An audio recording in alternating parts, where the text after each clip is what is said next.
5. The prophecy and legacy. Looking at his massive architectural achievement, Dhul-Qarnayn did not take credit for it.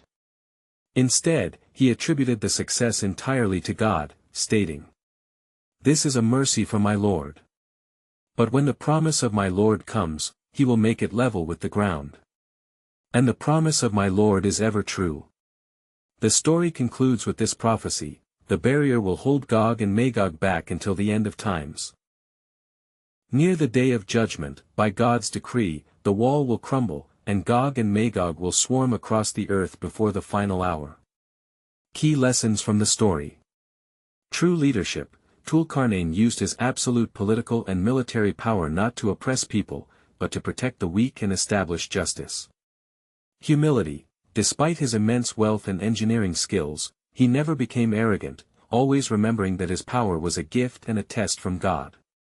Empowerment. Instead of doing all the work himself, he taught the local people how to utilize their own resources and strength to build their defense. The story of Dhul-Qarnayn, the two-horned one, is a profound narrative mentioned in the Quran in Surah Al-Kahf, the cave, verses 83 to 98.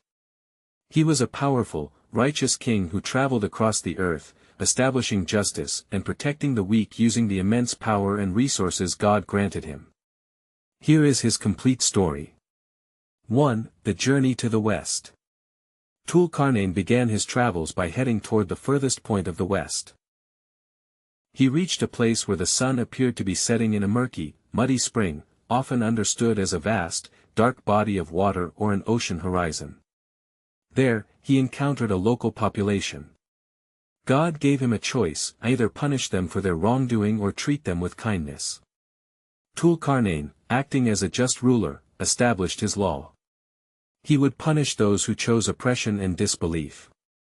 He would show kindness, ease, and reward to those who believed and did good deeds.